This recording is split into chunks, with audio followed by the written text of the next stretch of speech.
parceria no direito brasileiro.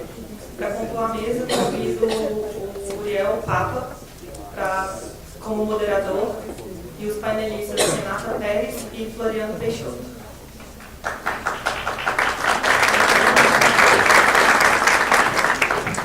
Lembro a todos que as perguntas podem ser encaminhadas por escrito e, por favor, coloque um e-mail caso não tenha tempo suficiente para serem respondidas durante o painel.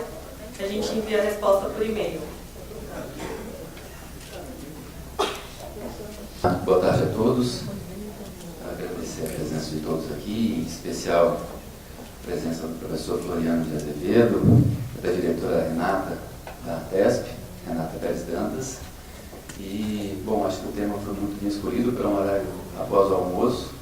Aqueles que estão com sono já não vão ficar mais, porque é um tema super relevante e atual. Então, diante de relevantes alterações normativas no país com impacto significativo na nossa infraestrutura, o tema da mutabilidade dos contratos de concessão, contratos de parceria, associado aí à nova Lei 13.655/2018, e também o tema de equilíbrio econômico-financeiro de contratos, revisões extraordinárias, estão na pauta do dia em diversos setores. E me apresentando aqui, como a Camila falou, meu nome é Uriel Papa e atuo no TCU, no setor que fiscaliza as entidades federais atuantes nos setores de ferrovias e de transporte aquaviário. Ou seja, está na nossa pauta, na unidade técnica, essa discussão de mutabilidade.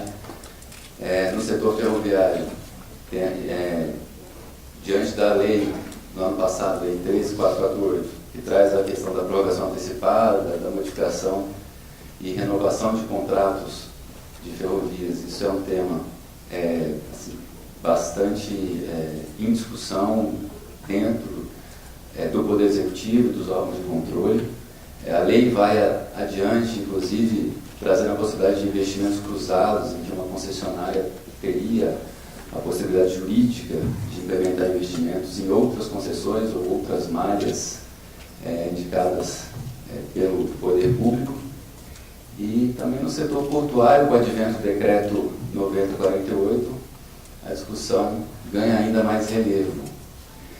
Então, assim, a presença do professor Floriano para me trazer luz a questionamentos relevantes em relação a esse tema, e também da Renata, da TESP, sobre, bom, diante da possibilidade jurídica existente de mutabilidade de contratos de longo prazo, que são os contratos de parceria, quais seriam esses limites para as mudanças que o gestor muitas vezes deve fazer nesses contratos, né? O que é imutável nesses contratos, né? E quais são os momentos para se aplicar tais mudanças? Será que as modificações só são possíveis a partir da avaliação de casos concretos? Ou seria plausível, juridicamente possível, mudanças mais genéricas e amplas em uma quantidade maior de contratos? E como se deve dar esse processo de modificação, considerados os limites existentes? Então, para trazer luz a esse debate, passo a palavra ao professor Floriano de Azevedo para iniciar a discussão. Boa tarde a todos, boa tarde Renata, boa tarde Uriel. Como vocês viram, olharam aí no programa, o tema que me foi reservado é um tema que em si é desafiador, mas se torna ainda mais desafiador com o tempo que eu tenho aqui para falar, e eu vou procurar me ater precisamente a esse tema, que é os contratos de parceria e o impacto da nova lei de introdução às normas do direito brasileiro sobre os contratos de parceria. Para fazer isso, eu não sei se eu tenho controle ou se eu vou pedindo para mudar, mas enfim. É melhor falar lá?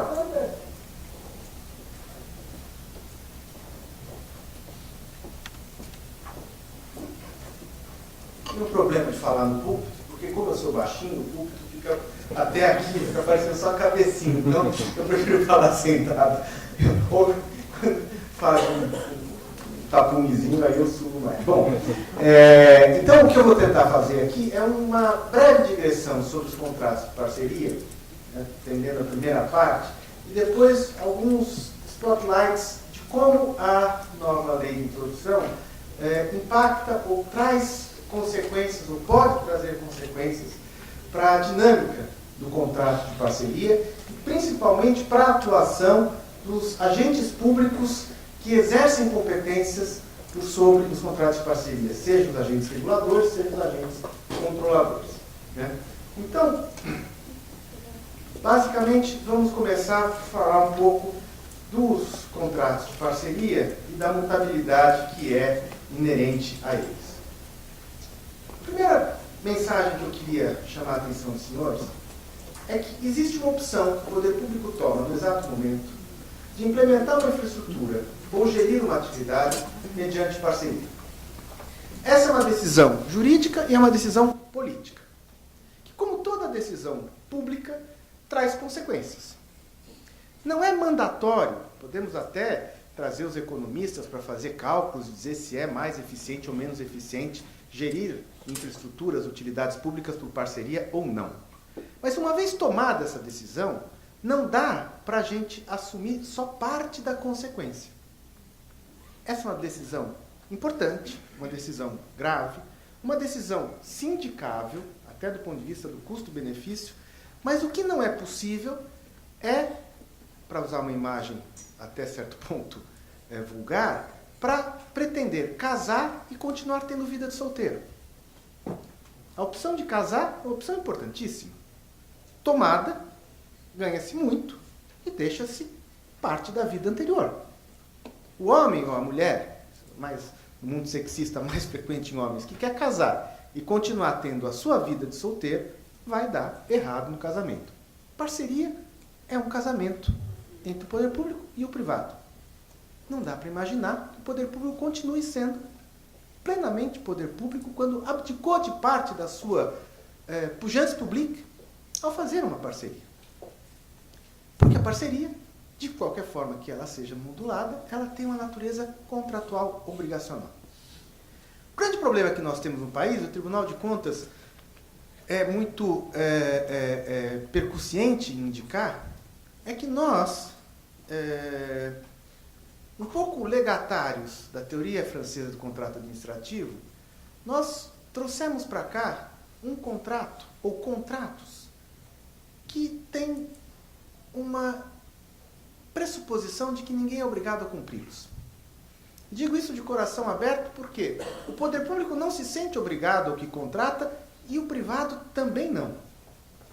Um modelo de contrato que é o preço que nós pagamos para introduzir no direito brasileiro a teoria do contrato administrativo. No século passado, Marçal sabe bem disso, discutia-se se um contrato administrativo podia ser contrato. O preço que nós pagamos foi fazer um contrato híbrido, né, em que o rabo balançou o cachorro.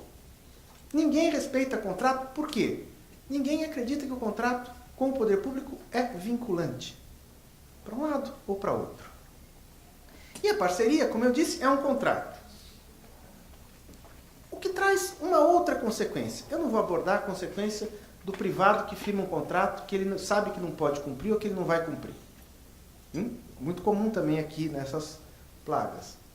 Mas olhe para o outro lado. Deixamos de lado o ilícito. O ilícito tem que ser coibido, tem que ser combatido, tem que ser punido e tem que ser revertido, ok? Não estamos falando de ilícito. Quando esse contrato, essa parceria, se revela, ao fim e ao cabo, um mau negócio para o poder público, isso faz a parceria, o contrato, um ilícito em si? Existe no nosso direito, podemos discutir, alguma base fundamental que diz que sempre que um contrato se mostrar muito desvantajoso, ainda que lícito, ao poder público, ele tem que ser necessariamente desfeito ou descumprido? Temos duas opções para responder essa pergunta. Existe base no direito brasileiro para isso? Se estivermos de acordo que existe, não faz muito sentido mantermos a prática de parcerias. Se nós entendermos que não existe, nós temos que entender que o mau negócio do poder público deve ser respeitado e o mau negócio feito pelo privado também deve ser respeitado. Ao meu ver, dizer que um negócio ficou muito bom para o privado e mau para o poder público, isso faz com que obrigatoriamente ele seja ou inválido ou necessariamente refeito, é a mesma coisa que o particular que faz uma proposta muito ousada, quase aventureira, contrata e depois diz, eu não sou obrigado a executar porque ficou muito oneroso para mim. Porque vou ser levado a uma taxa de retorno negativa. E nesse contexto, a insegurança do particular que não cumpre e do poder público que descumpre, ela traz um custo muito grande para a parceria. Por isso que eu acho que se nós continuarmos com essa cultura, é desinteressante. Por quê? Porque a parceria em si traz um custo para a sociedade muito grande. Por quê? O contrato foi uma invenção humana para reduzir as incertezas e para estabilizar as relações jurídicas, certo? Se eu trabalho com a ideia de um contrato que não vincula ninguém, eu cohonesto, eu consagro a insegurança. E como ele é também um negócio, eu ponho no preço essa insegurança. O poder público vai pagar mais para ter um contrato não cumprido. É louco isso. Nós estamos construindo uma receita para o caos. Bom, o problema é que mesmo nos países que têm um pouco mais de ciosidade, um pouco mais de cuidado com os contratos como o que nós chamamos de contratos de parceria, concessões, PPPs, são necessariamente contratos, sem deixar de ser complexos. Por quê? Porque é impossível prever regras que compreendam todas as incertezas de um contrato com múltiplas partes, múltiplos interesses e de longo prazo. O engenho humano não consegue prever todas as hipóteses do porvir num contrato de 6, 10, 20, 30 anos. Um contrato de concessão ferroviária.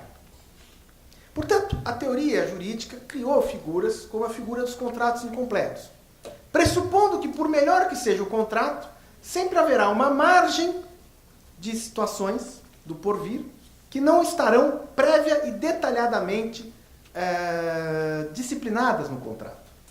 Por isso que esses contratos passam a ter um caráter chamado de contratos incompletos, que valem muito menos pelas disposições precisas, antecipatórias de situações, e muito mais por uma disciplina estável de como essas situações terão que ser tratadas.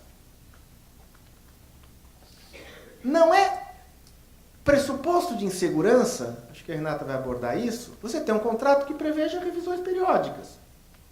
Desde que essas revisões sejam processualmente balizadas. Tenham critérios claros. Vejam, não prever hipóteses de revisão é pressupor que todas as variáveis permanecerão imutáveis por 30 anos. Se não acreditamos em quiromancia, esse é um pressuposto a priori equivocado.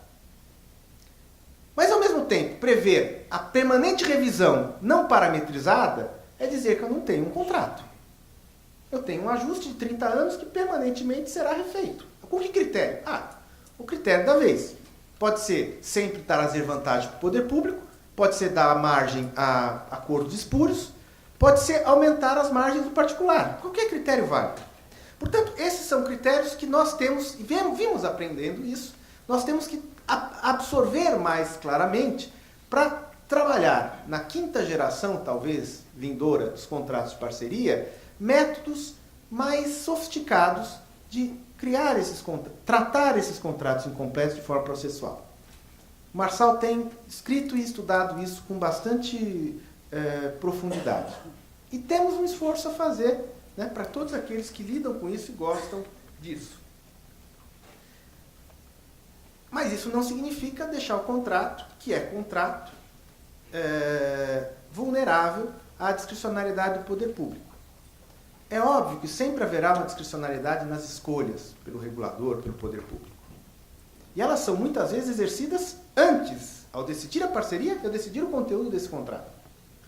Agora, a discricionariedade ampla, despeiada, exercida sobre uma parceria, ela é a negação da própria parceria. Ou, se quiserem trazer para o direito civil, transformam um contrato de parceria em contrato aleatório. Para o mal ou para o bem.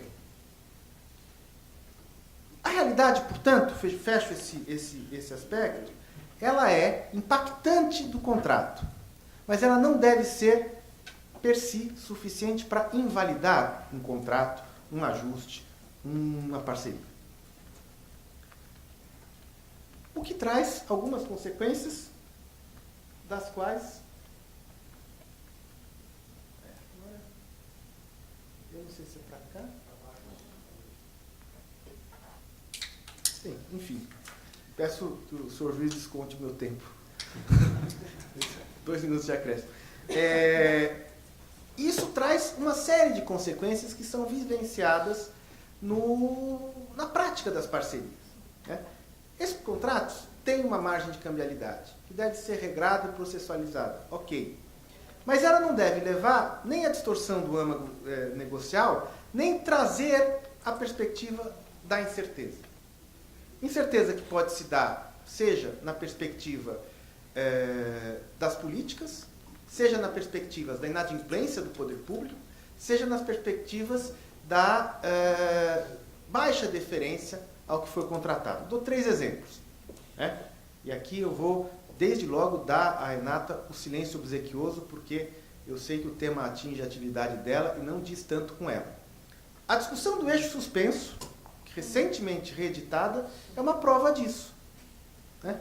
Foi permitida a cobrança, vedada a cobrança, depois repermitida a cobrança, houve reequilíbrios de contrato e agora de novo determinada, não pelos reguladores, a NTT, Artesp, etc., mas por uma política governamental, de novo, a não cobrança.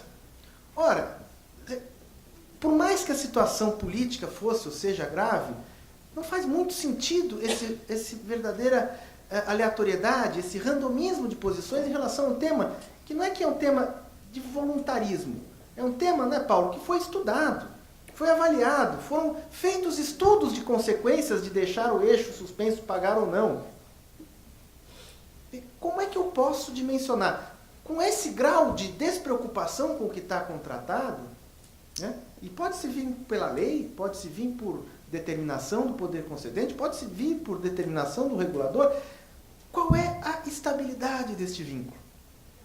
A cada momento que uma decisão dessa, risco regulatório, se ocorre, é toda uma energia para se reestabelecer um equilíbrio mínimo num contrato de parceria. E isso se torna absolutamente inadministrável. E mais do que isso, nós temos que definir, aqui do ponto de vista de segurança jurídica, o papel que os órgãos de controle exercem sobre esses contratos. Não nego, e muito de público reconheço a importância do controle. Mas se nós tivermos uma desarticulação entre, vejam só, as estruturas que regulam as parcerias e as estruturas que controlam aqueles que regulam as parcerias, nós temos uma dicotomização de fontes normativas indiretas sobre o contrato de parceria. Por quê? Porque o regulador determina algo que pode ser revisto pelo órgão de controle, não no seu aspecto formal, mas no seu aspecto conteudista. Portanto, nós temos uma grande tarefa a cumprir. E entra aí, na parte final, o advento da Lei de Introdução às Normas do Direito Brasileiro. Uma lei que surge de estudos acadêmicos, que foi, de certa forma, objeto de reflexões, muitos senhores acompanharam, e que teve um debate esquizofrenicamente bipartido. Quando nós engendramos uma proposta de Lindbe, etc., de alteração da Lindbe, imaginávamos que ela ia ser objeto de um intenso debate congressual. A tramitação foi absolutamente tranquila. Alterações, discussões, eu tive 2 vezes no Congresso. Quando a lei foi aprovada finalmente pelo Congresso, depois de 3 anos, o debate que se estabeleceu foi o oposto. Um debate ensandecido e até certo ponto irracional. Bom, o que essa nova lei pode trazer ou traz de efeitos para esses contratos de parceria e nesse contexto todo que eu relatei aqui para os senhores? Primeiro, propósito dessa lei? A premissa que motivou a edição desses 10 artigos, introdução desses 10 artigos na lei de introdução, foi a seguinte. Duas premissas. Primeira premissa. A lei, ou o efeito normativo vinculante da atividade da administração, não é mais a lei em si, a lei formal. É um conjunto de normas que compõem o que os teóricos chamam de bloco de legalidade. No sistema jurídico contemporâneo, não brasileiro, mundial, Cassese, Chevalier falam disso, o que vincula os agentes e a administração pública, o poder público, não é apenas a lei, também, mas são uma série de comandos vinculantes que condicionam o agir administrativo. As normas infralegais, as normas editadas pelas agências de regulação, que têm uma normatividade própria, as decisões dos órgãos de controle, as decisões judiciais, vide a jurisprudência do Supremo, tudo isso forma um conjunto normativo vinculante ao qual o agir administrativo está adstrito. Portanto, não adianta mais justificar ou balizar a interpretação das normas na interpretação da lei oitocentista. Nosso menor problema é o conflito da lei no tempo. Nós temos múltiplas fontes de normatividade. Primeiro pressuposto. Segundo pressuposto, é irreversível e, mais do que isso, positivo e alvissareiro o controle reforçado que se exerce hoje sobre a atividade do poder público. Quem estudou, como eu, a teoria da insindicabilidade, da imunidade da decisão discricionária da administração, pode jogar fora o capítulo do livro. Hoje, a atividade da administração, mesmo quando discricionária, é multiplamente controlada. Que bom!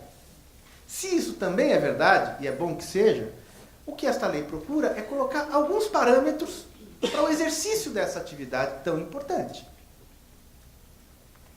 E que parâmetros são estes? Parâmetros que são internacionalmente adotados. Por exemplo, no artigo 20, se eu decido sobre alguma questão relevante, eu, controlador, imagine um juiz, baseando não num artigo de lei, mas num conceito jurídico indeterminado, num valor jurídico indeterminado, princípio da dignidade da pessoa humana, princípio da economicidade, princípio da moralidade. Eu posso decidir? Posso. Mas eu tenho que ter o ônus argumentativo de analisar quais os efeitos daquela decisão vis-à-vis aquele conteúdo aberto que eu estou adotando. Se o sujeito fez uma tomada de preços quando o valor de alçada era uma concorrência, não há discussão. É ilegal. Ponto. O edital é nulo. Ponto. Mas se uma parceria vai ser questionada porque fere a economicidade, o mínimo que se espera é que o agente competente para dar essa decisão exponha o que é o juízo de economicidade. Faça o teste das alternativas do que seria a alternativa melhor adstrita à economicidade. Outra possibilidade, outra disposição importante que afeta os contratos de parceria é o do artigo 21, que diz, olha, a invalidação por qualquer das esferas de um ajuste, de uma norma do regulador, de um ato, não sei se já está...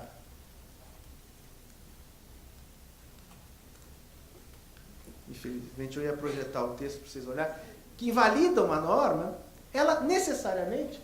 Olha, chegamos. Eu estou no 21. Aí. A decisão do órgão de controle, do judiciário, da própria administração, que invalida um contrato, um ato, um processo, uma norma, ela obviamente deve ocorrer, pode ocorrer. Mas ela precisa ter também o ônus de regular as consequências. Porque senão o decisor tem apenas a função, que é dele, ninguém nega, de dizer, isso tem que sair do mundo jurídico. Ok, mas como nós vamos tratar os efeitos dessa saída? Notem, isso não é nenhuma inovação. A decisão mais crítica que pode existir no ordenamento jurídico é a decisão que a Suprema Corte dá tirando do ordenamento jurídico uma lei que é inconstitucional, certo? A Suprema Corte tem, por lei, a atribuição de modular os efeitos dessa decisão. Dizer o que acontece com os atos que foram baseados na lei inconstitucional. E essa é a decisão mais grave que o ordenamento admite, não? Você tira para todo o sempre, para todo ordenamento, uma lei. Ora, a decisão que invalida um ato do poder público, por exemplo, tem que ter o ônus de dizer como que se regulam as consequências, os ônus, os encargos, a distribuição de consequências decorrentes desse ato. Terceiro ponto que eu chamo a atenção, e estou realmente caminhando aqui para o final, não vou discutir todos os artigos da lei, é que prevê que você, ao ter uma decisão que cria uma nova obrigação, cria um novo condicionamento, ela tem que trazer em si um regime de transição. Algo inerente à segurança jurídica. É possível inovar? Mas é óbvio que é. É possível a Receita alterar as condições de incidência ou de contabilização do imposto de renda de uma empresa? Claro que pode. Mas é possível e necessário que se fixe um prazo para que os agentes se adaptem à nova norma, já que ela vincula àquele agente. E da esteira disso, no artigo seguinte, há algo que também me parece bastante objetivo e que tem a ver, por exemplo, com a atividade dos agentes de regulação, que é a obrigação de se ter uma irretroatividade da mudança de interpretação. Que não é uma interpretação... Veja, quando a lei é mudada, diz a Constituição que ela não pode atingir retroativamente o ato jurídico perfeito, certo? O direito adquirido. Bom, e por que uma mudança das decisões de uma corte? Corte de Contas, Corte Judiciária. De um regulador, que é necessária, cabível, pode ir invalidar um ato que foi absolutamente praticado em conformidade com a orientação que era vigente à época da sua prática. Se a lei não pode, como é que a interpretação da lei pode?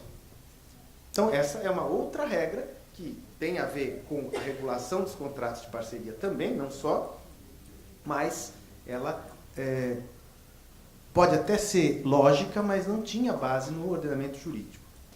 Outro dispositivo, eu vou fazer menção a só este mais um, diz com a questão relacionada a uma previsão geral, suprindo uma deficiência que se alegava de legalidade, para que os agentes, os órgãos reguladores, Tribunal de Contas, firmem acordos para pactuar compromissos de cessação de condutas ou reparação de danos no âmbito administrativo.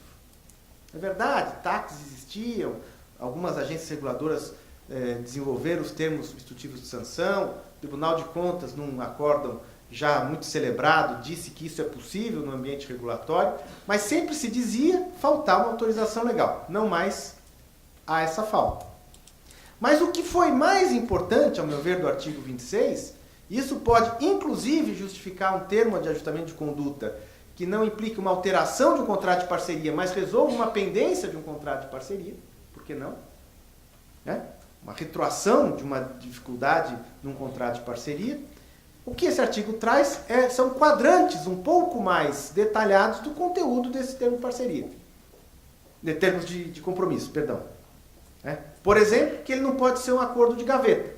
Ele só produz efeitos quando da publicação. Que ele tem que prever quais são claramente as obrigações das partes, e preste atenção, e as sanções que ambas as partes, poder público e privado, arcarão se descumprirem a sua parcela de obrigações. Ou seja, isso é um instrumento importante também no agir do Tribunal de Contas, para reparação de danos, por exemplo, no agir dos órgãos reguladores para disciplinar, sem precisar mudar contratos, situações concretas que estão colocadas, seja sanções, sejam obrigações não cumpridas. E, por fim, o último artigo, talvez o último que eu quero comentar, o mais debatido, o mais disputado, que é o artigo 28, que traz uma formulação bastante simples. O agente público responderá pessoalmente por seus atos quando praticados por dolo ou com dolo ou mediante erro grosseiro. Eu admiro enormemente pessoas que, como a Renata, aceitam o ônus de ser regulador. Por quê? Por exemplo, na atividade regulatória, é óbvio que o regulador faz opções. É óbvio que suas opções, como opções que são, não eram a única medida possível. É óbvio que essas opções podem ter a discordância de quem quer que seja sobre a adoção delas. E também é claro que elas têm impacto econômico, impacto político sobre os agentes afetados. Se eu posso ser pessoalmente punido porque a minha opção não é aquela que mais compraz aquele que tem prerrogativas para me punir, a minha tendência, eu, Floriano, seria não fazer qualquer opção. O que, de certa forma, ilustra algo que vem sendo apontado aqui, salvo engano, pelo professor Marçal, em artigos foi apontado pelo ministro Bruno Dantas, que é a dificuldade decisória da administração. Se alguém toma essa opção por dolo, ou porque recebeu propina, ou porque quer beneficiar alguém, ou porque quer lesar alguém, a punição é clara e necessária. Se o sujeito toma uma opção contra todos os fatos, ainda que sem uma caracterização de dolo, ou fundamentando com base em direito não mais vigente, parece que também cai uma punição. Mas se todo o processo decisório foi regular, nenhuma suspeita caia sobre a idoneidade da decisão e do decisor, a divergência, me parece que não creio que mereça ser punida.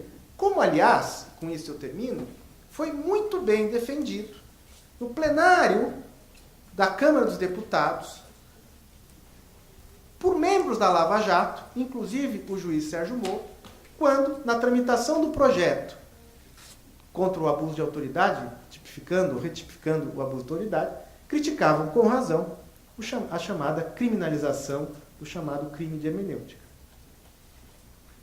O que se pode, sem essa proteção, patentear, é que não o juiz, mas o decisor, o agente público decisor na esfera administrativa, este sim seria vulnerável ao crime de hermenêutica, é dizer, ter uma interpretação divergente de quem controla ou ter uma opção divergente daquela que o controla.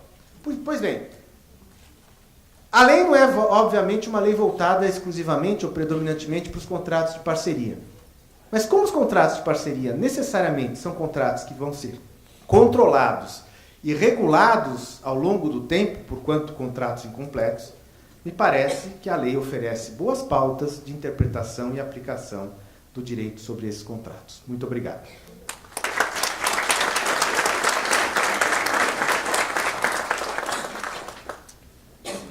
Obrigado, professor Floriano. Quero informar que aqueles que quiserem fazer perguntas podem colocá-las por escrito e eu as direcionarei aos oradores ao final da segunda palestra. Bom, foi falado sobre a lei, obviamente, da lei recém-instituída 13655, sobre a mutabilidade dos contratos de parceria e como as revisões ordinárias e extraordinárias, a forma como elas são definidas, estabelece algumas balizas para esse processo todo. E, bom, é muito bem-vinda aqui a Renata, diretora da Artesp, que pode nos trazer um pouco da percepção dela como gestora, numa agência que tem enriquecido a experiência brasileira em regulação, a experiência brasileira também na formulação de contratos. Então, vai nos trazer suas percepções como gestora em relação ao assunto. Muito obrigada, Ariel. Boa tarde a todos. É uma honra para mim dividir uma mesa com alguém que sempre foi uma inspiração nos estudos, né? Qualquer publicista, ser convidada pelo Marçal, dividir uma mesa com o professor Floriano, é sempre uma honra, né? Espero ficar à altura deles. E obrigada também ao Marco Aurélio pelo convite. A minha exposição ela é relativamente breve, até por ser muito complementar até ao que já foi dito aqui pelo professor Floriano, né? A Artesp, eu acho que a maior parte de vocês conhece, ou já ouvi dizer, ela é a agência reguladora de serviços delegados de transportes do Estado de São Paulo, e ela tem, embora ela tenha 15 anos, os contratos de concessão já têm 20, né? Estão na fase final, uma boa parte deles sendo finalizados, e eles estando já prestes a vencer, eles já mostraram que eles de fato são bem incompletos e que eles têm necessidade de revisões e nada disso era expressamente previsto nos contratos anteriores, né? Esses contratos das primeiras etapas de concessão paulistas, eles não só não traziam nenhuma previsão expressa de revisão, como ele não sinalizava ao gestor como fazer as alterações necessárias a um contrato de longo prazo. Ao mesmo tempo, e aí até um gancho muito interessante com essa apresentação sobre a própria alteração da Lindb, né, que veio trazer um pouco de tranquilidade agora. O gestor, naquele momento, ele tomava decisões, como a gente ainda toma, sem saber a reação dos órgãos de controle e esperava para ver. Com o passar dos anos, houve uma mudança de postura também dos órgãos de controle, né, em relação a como aceitar ou não essas alterações contratuais.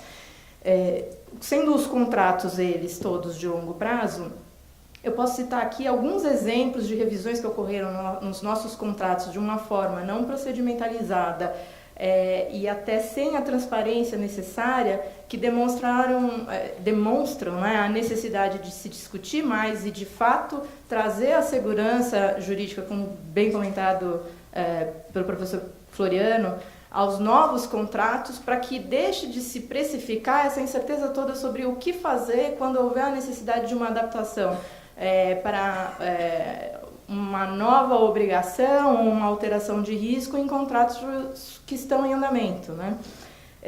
Em São Paulo, por exemplo, adequações de cronograma, elas aconteciam periodicamente, quem trabalha com concessão rodoviária sabe, elas tentavam até de certa forma ser anuais, acontecer anualmente, e nela investimentos previstos originalmente eram excluídos, sem nem tantas explicações, praças de pedágio eram alteradas, lugares, então eu mexo inclusive na receita, que é uma questão importante, é um risco da concessionária, eu incluo novos investimentos, enfim, havia toda uma movimentação dentro do eixo principal do contrato que acontecia num termo aditivo e passava a ter, então, novas obrigações e cumprimento contratual para aquela concessão seguir.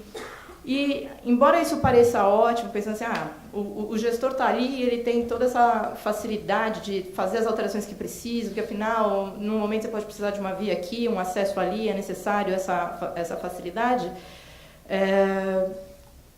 Eu não consigo hoje olhar para trás e ver toda a documentação colocada nos autos, todas as justificativas que eu tenho necessidade de hoje prestar ao meu órgão de controle. Né? Num tempo anterior eram aceitas algumas posturas que não se aceita mais hoje. E qual que é o resultado disso? Eu vejo que essa falta de procedimentalização, ela trouxe um custo alto para as minhas concessões, quando eu falo dos contratos que eu trato. Ela trouxe uma facilidade, tanto para o público quanto para o privado, de brincar com quando fazer o quê, né? Ele consegue, tanto o privado consegue pensar que, embora o público pediu um investimento no ano 5, eu consigo depois jogar esse investimento para o ano 8. Isso é fácil, eu vou fazer. E o privado, e o público também olha do outro lado e fala assim, se essa praça aqui tiver muita reclamação das prefeituras, eu consigo mudar ela para lá também, combinar com o privado, de depois eu pego aquele investimento e incluo aqui. Então, era um processo que pode levantar uma suspeita de que a coisa não seguiu o trâmite que deveria, mas não vejo isso acontecendo, nunca identifiquei nada disso lá, não é isso que eu quero dizer, mas traz a insegurança. E traz também do privado, quando eu trago uma nova concessão para ser leiloada, essa ideia de que ele vai poder brincar com aquelas obrigações e investimentos que eu coloco como obrigatório, da forma que ele bem entender, para maximizar suas receitas, enfim, para ter um retorno maior. A gente também passou por uma situação mais recente, e aí já mais documentada, mais justificada, com uma análise de impacto dessa alteração mais relevante, mas ainda assim não a ideal, quando foi feita uma alteração de índice de reajuste dos nossos contratos. Eu mexi no tronco, né? Eu mexi na receita e ainda assim mudando inclusive a taxa de retorno, trazendo uma taxa de retorno nova para aquela alteração. Naquele momento pareceu a decisão mais acertada e a gente entende que ela foi acertada mesmo. É difícil para a população entender a obrigatoriedade dos reajustes anuais, enfim, mas também volta a um ponto trazido pelo professor, a obrigação, até que não deveria necessariamente ser da agência e acaba interferindo no trabalho da agência, de refletir também esses anseios sempre que preciso, porque vem do poder concedente, vem dos usuários e vem das manifestações, enfim, criando todo um ambiente que te leva a mais uma modificação contratual. E, por fim, uma última alteração relevante que a gente teve nessas primeiras etapas de concessão, que foi trazer uma norma que instituía uma possibilidade de inclusão de novos investimentos, utilizando-se da metodologia de fluxo de caixa marginal, que foge completamente à lógica que era adotada no contrato original. Então, eu estou, mais uma vez, alterando regras contratuais, estabelecendo forma de se calcular uma nova TIR, aquele novo investimento, contextualizando com a situação econômica do momento, com a situação da concessão e do setor. Eu sou favorável? Sim, sou favorável. O Tribunal de Contas da União também aprovou essa metodologia para os federais, o Ministério da Fazenda. No Estado de São Paulo, eu ainda vivo a incerteza de não saber como o meu Tribunal de Contas entendeu isso, né? Que leva também a outro gancho da palestra do professor Faleriano sobre o receio de decidir, né? Então, no último ano, a gente se viu numa situação absurda de ter um investimento muito necessário no litoral paulista. Quem vai ao litoral sabe, a gente acabou de aprovar a inclusão de umas obras na chegada na Baixada Santista, né? Que era um gargalo, eles estavam precisando muito daquela obra. E ela já vinha com toda a necessidade dela justificada, precificação com base na TPUDR e na tabela utilizada aqui pelo DENIT também, justificando tudo isso, mas a agência cruzou os braços. Não só a agência, como também o governador. Mas não precisa do investimento? Precisa, prefeito. Mas você vai explicar lá para o tribunal que se eu fizer um investimento desse jeito, eu estou fazendo da melhor forma para garantir que seja bom para as duas partes, que eu não descumpra com o tronco principal do contrato, eu trago o investimento necessário e não estou causando nenhuma desvantagem para o usuário, para o poder público, etc. Né? Teve uma pressão grande, a gente inverteu o lado da pressão. Então, de repente, eu tinha uma série de prefeitos e interessados batendo no Tribunal de Contas falando, escuta, decide, ou que está errado ou que está certo. Mas a gente, no momento da decisão, falou assim, vamos assinar mais um aditivo com mais uma inclusão, usando uma metodologia diferente, que a gente nunca testou, sem saber se amanhã eu vou levar mais uma multa. Né? Então, é uma situação, de fato, complicada e que não é interessante. Né? Você não quer uma agência que não resolva, que não vá trazer as soluções que precisam para os contratos. Pensando em todo esse contexto, quando a gente foi agora organizar as novas concessões, estabelecer uma nova regra contratual para as concessões, já que a regulação da agência ela é praticamente toda contratual, poucas são as normas da agência, portarias e resoluções que tenham um impacto significante no serviço, né? a gente achou que era imprescindível uma cláusula inteira que tratasse sobre revisões ordinárias e extraordinárias.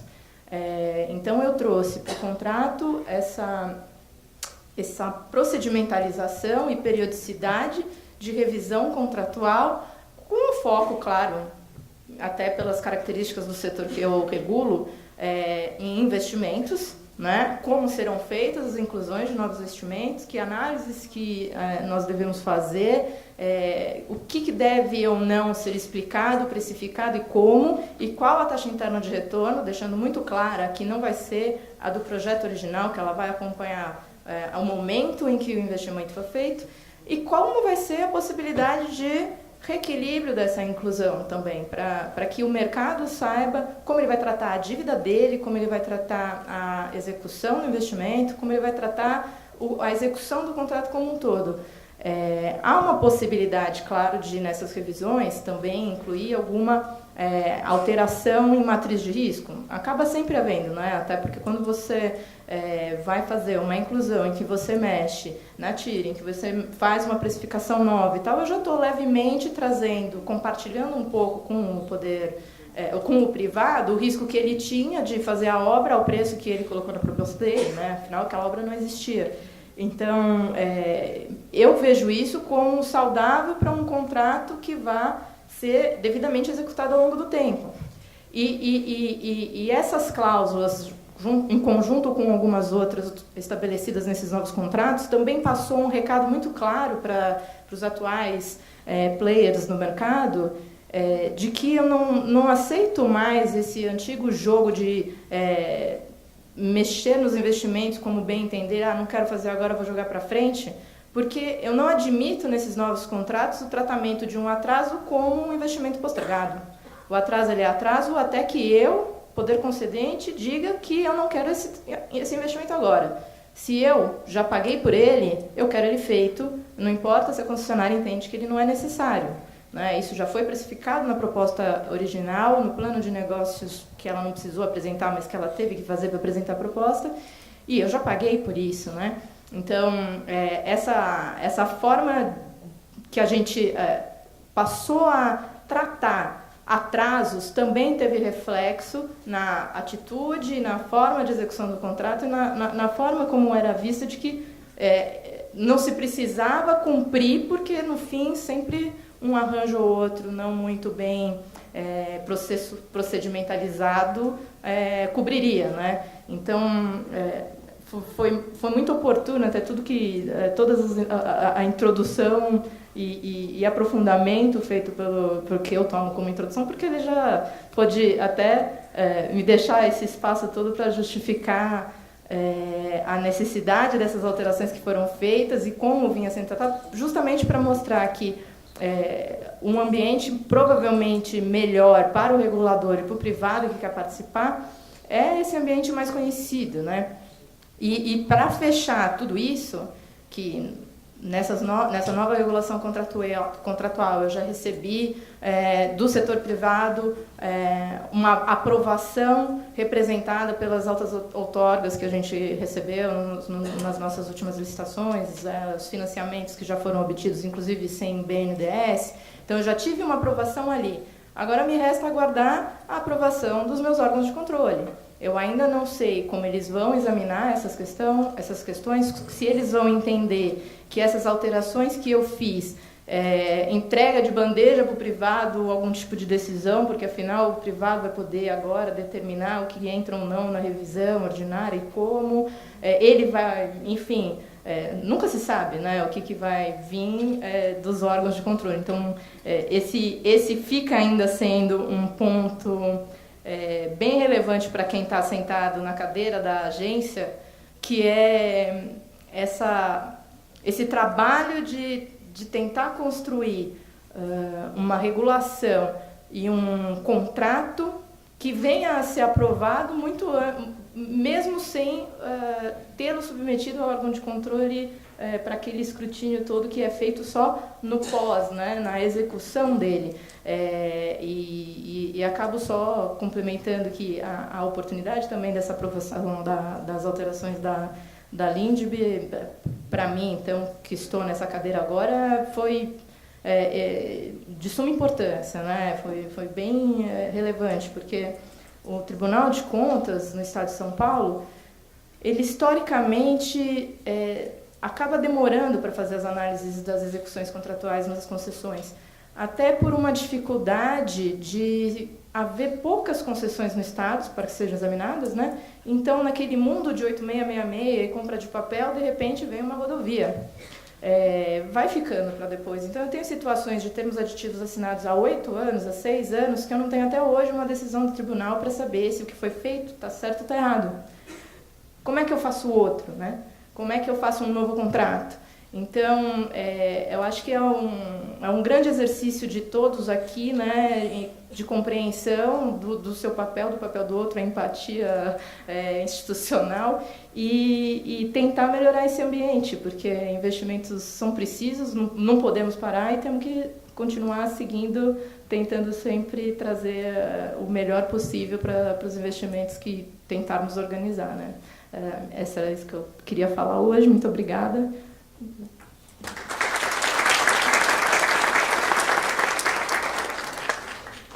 Muito obrigado, Renata. A voz do gestor que trazendo as dificuldades, acho que torna ainda mais clara a importância desse debate, como inclusive um primeiro passo, né? Aliás, outros passos vêm sendo dados para que continuemos avançando no sentido de dar mais segurança para que o gestor atue. Isso é fundamental e esse debate tende a enriquecer e nos municiar para buscar soluções para isso. Os órgãos de controle não pensam diferente de maneira nenhuma e pelo contrário, né? É um trabalho falando pelo TCU. A busca que temos é, claro, punir nos casos de desvio de recursos públicos e outras más condutas. No entanto, aqueles gestores, né, que obviamente são a ampla maioria, que estão buscando o melhor para o país, contam, né, e a gente exerce esse papel de dar segurança jurídica para o trabalho desses gestores, buscando sempre fomentar que decisões sejam fundamentadas de maneira completa, congruente, e isso tende a cada vez mais dar segurança à atuação desses gestores, e é disso que a gente precisa para fazer a infraestrutura no Brasil avançar. Bom, recebi algumas perguntas aqui. Eu vou iniciar com uma que, inclusive, a Renata já, em parte, acredito que já respondeu, mas posteriormente, se quiser complementar, Renata. Falando aqui de mutabilidade de contratos de parceria. Bom, no momento inicial de uma licitação, alguns parâmetros ali da minuta contratual, do edital, são utilizados pelos interessados para definir se vão ou não entrar naquele certame, ou se vão, e qual o valor, o quanto que eles pretendem dar de lance de outorga, se for o caso, ou qual seria o valor de pedágio. E parâmetros que são considerados são valores de investimento, prazos para esses investimentos acontecerem, a própria percepção de risco, e um desses itens é a chamada matriz de risco que foi mencionada pela Renata.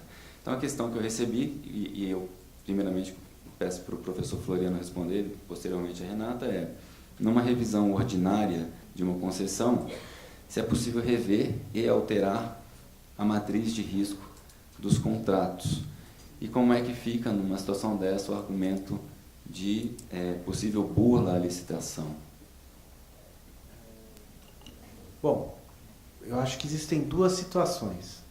Existem pontos da matriz de risco que, ao meu ver, são imutáveis, eles permanecem ao longo de toda a concessão e, na verdade, têm que ser mantidos porque compõem aquilo que foi pactuado, que foi contratado. Pode ocorrer que a realidade traga novos riscos que, por exemplo, não estão incluídos na matriz de risco e precisam ser arbitrados.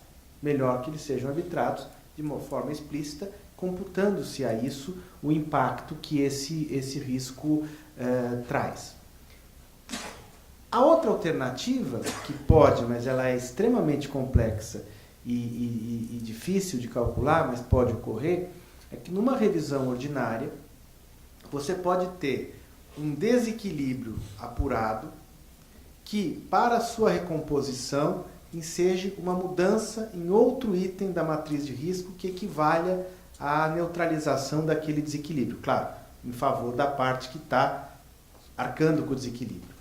Então, por hipótese, você apura um desequilíbrio em desfavor do poder público e recompõe transferindo um risco que estava arbitrado para o poder público para o particular, mas aí tem o problema de como você calcula o impacto para essa neutralização, né? Um exemplo que me vem aqui à cabeça é quando você tem uma situação em que tem lá uma concessão rodoviária, uma praça de pedágio que não consegue ser edificada por conta do licenciamento ambiental, né? Que na matriz de risco cabe ao poder público. E você está criando uma situação de redução de receitas por não ter a praça de pedágio para cobrar. Você pode pensar que isso seja uma alternativa, transferir o risco ambiental, o risco do licenciamento ambiental para o privado, teoricamente ele pressupondo que tem mais condições de desatar os nós ambientais, e com isso reduzir parte do impacto negativo. Mas, efetivamente, eu tenho como princípio que a matriz de risco é muito mais o eixo imutável, o núcleo central, até porque ela seja não necessariamente resultado, mas um âmago de risco assumido por cada parte, e ela tem, de certa forma, que ser preservada. Ela não é intangível, mas a mudança dela é absolutamente excepcional. Eu queria só, até para não ficar uma dúvida, assim, eu concordo que a matriz de risco ela deve ser mantida sim. E eu não proporia nunca numa revisão falar, vamos sentar aqui e rever a matriz de risco. Isso em hipótese nenhuma.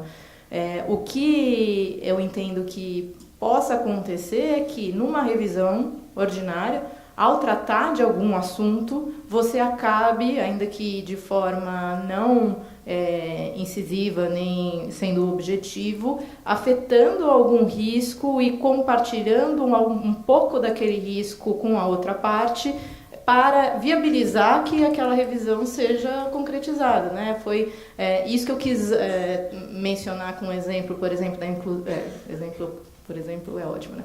Com um exemplo da inclusão de um novo investimento.